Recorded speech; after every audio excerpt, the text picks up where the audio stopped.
In ancient history, there are armies that we are all familiar with. The Roman legions, the Greek hoplites, the Carthaginian war elephants.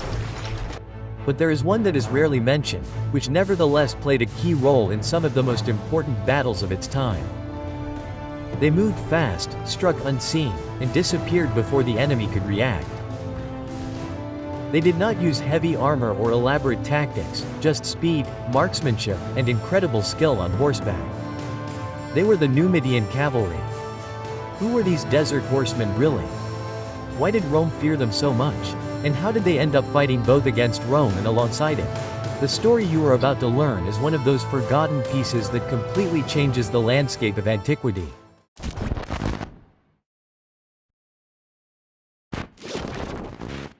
Long before Rome dominated the Mediterranean, even before Carthage extended its power across North Africa, the vast, arid lands that we now know as Morocco, Algeria, Tunisia, and parts of Libya were inhabited by a diverse set of peoples. Among them was a culture that would live and die on horseback, the Numidians. The nomads were not a single people, but a network of tribes who shared a common language, customs, and a deep connection to the earth. In ancient times, their territory stretched from the Mediterranean coast to the mountainous regions and the hinterlands. This geographical diversity shaped their lifestyles. While some groups were completely nomadic, others lived semi-nomadic lives or even settled in small villages and agricultural settlements. Despite these differences, there was one thing that united them: tribal organization. Each tribe was made up of family clans headed by a chieftain. These leaders were often accompanied by a council of elders or prominent figures. In some cases, important decisions were debated in larger assemblies. For centuries, these tribes lived off livestock farming, agricultural production, and local trade.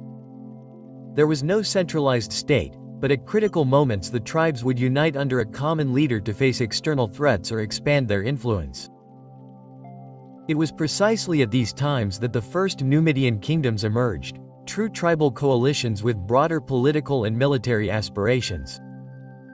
Around the 3rd century BC, 3 large groups began to stand out. The Marili to the east in the region of present-day Tunis and part of Algeria, the Mafil further west, and the Maori, who inhabited the westernmost area, in what is now Morocco. These confederations would play a fundamental role in the wars that were to come, especially in the conflict between Rome and Carthage, 2 superpowers that sought to win over or subdue these peoples. But before they became pawns of empires, the Numidians had already forged their reputation on local battlefields. For generations, they fought amongst themselves in tribal warfare, perfecting the art of fast, mobile, and lethal combat. Their primary weapon was not steel, but movement, their battlefield, the open lands of desert and savanna. How did these shepherds and warriors, scattered over thousands of kilometers, manage to become an army capable of altering the balance of power in the Mediterranean? To understand this, we must see how their lifestyle shaped a cavalry that no infantry, not even the Romans, could ignore.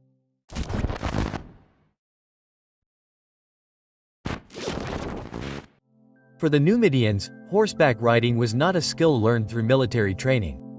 It was part of everyday life. From childhood, they were raised among horses, traveling great distances in search of water and pasture, herding livestock, and guarding the boundaries of their territories. Horsemanship was not a privilege reserved for nobles or elites as in other cultures, but a necessity for survival in a harsh and unpredictable environment. Thus was born a cavalry that did not depend on rigid military structures or expensive resources. The Numidian cavalry was light, fast, improvised, but deadly effective. Unlike the heavy horsemen of other civilizations, they did not seek out head-on clashes. Their power lay in moving, striking, and disappearing before the enemy could react. When it came to forming their troops, the Numidians did not have a professional standing army. Instead, mobilization was local. Small groups of horsemen were organized under tribal leaders, and these in turn were integrated into larger coalitions when a major war broke out. The most common unit was the band of horsemen based on family relationships or direct loyalty, which gave them a cohesion that went beyond formal military discipline. Unlike the armies of Rome or Carthage, where soldiers were recruited, trained, and maintained by the state, the Numidians fought with their own resources.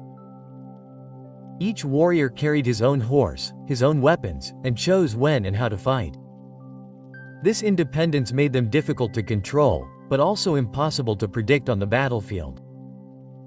They were not soldiers in the classical style. They were hunters, herders, and scouts who brought that same mentality to war. They knew how to move unseen, they knew how to stalk their prey, they knew how to strike and disappear. The Numidian cavalry was not a massive striking force, but in the right context, it could unbalance entire armies, especially when faced with enemies who relied on rigid formations or controlled terrain. Their success on the battlefield did not come from having better weapons, but from thinking about war differently. And this different way of fighting would find its greatest expression on the battlefield when Rome and Carthage went to war. But before we see them in action, it is necessary to understand in more detail how they armed themselves and how they used their speed as their greatest weapon.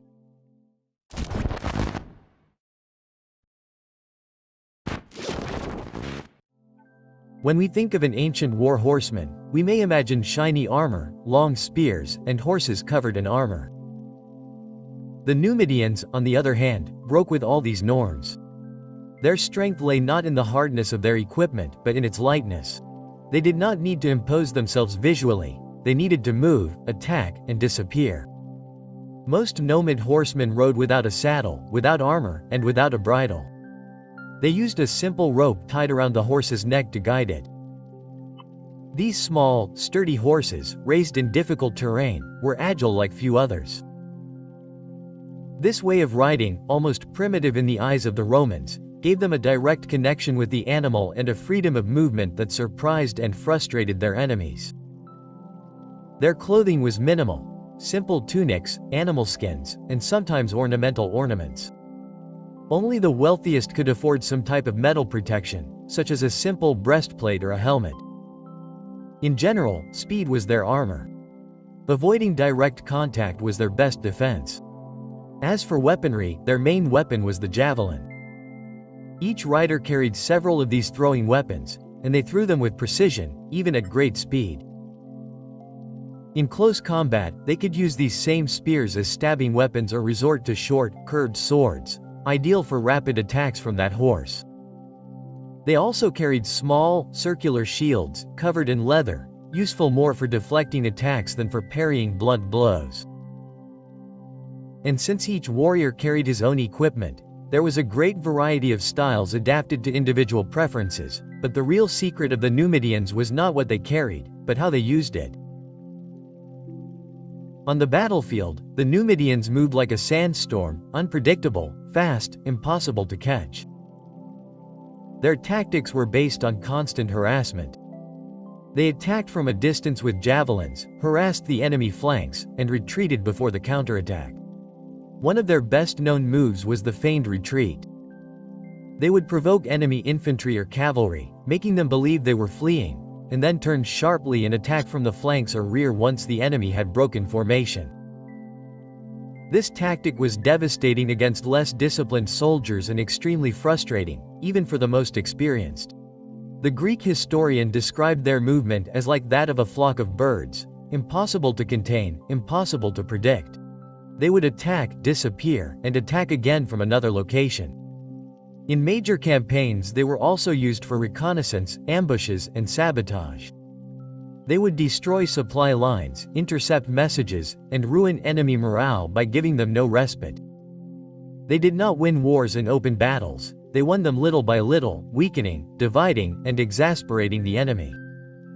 Their style of warfare was a reflection of their life: free, mobile, and unfettered, a cavalry built not to conquer lands but to dominate the terrain to their advantage. And when it came time to confront the superpowers of their time, neither Rome nor Carthage could ignore their value on the battlefield.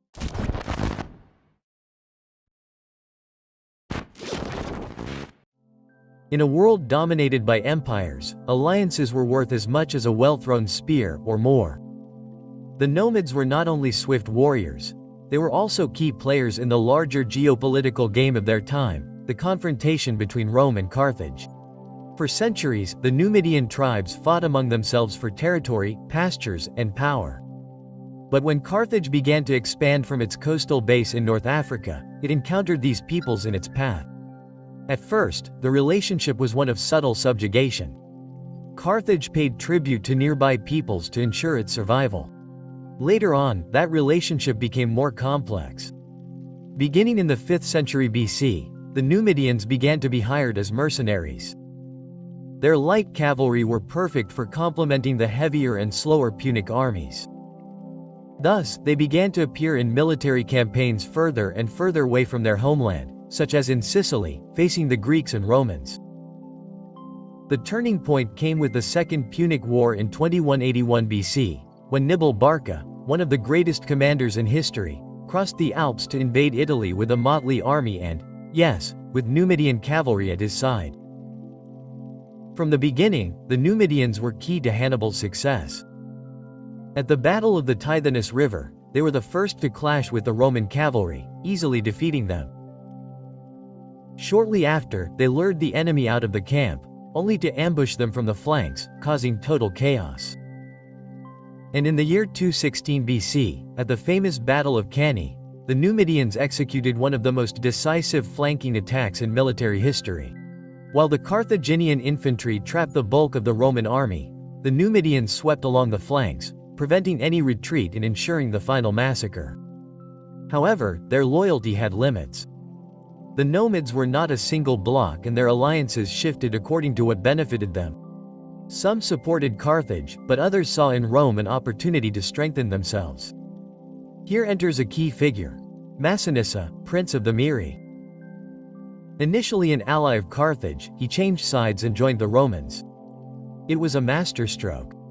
In the year 202 AD, at the Battle of Zama, Rome and Carthage faced each other for the last time. In that battle, Massinissa led the Numidian cavalry allied with Rome, and his intervention was decisive. As the main forces clashed, Massinissa swept away the Carthaginian cavalry and then returned to the field to attack the enemy rearguard. It was the final blow. Carthage fell.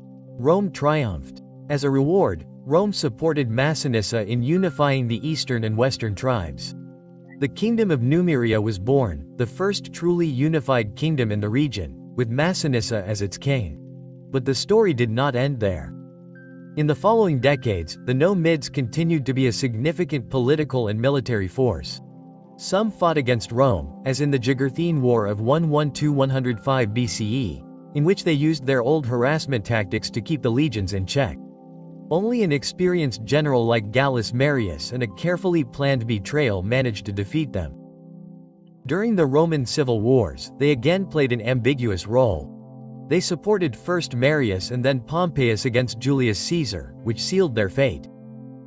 2 mistakes, 2 defeats, and in the end the loss of their independence.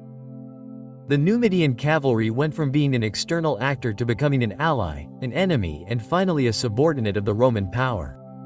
But even under imperial rule, their spirit was not erased, for their legacy would continue to ride alongside the legions for centuries to come.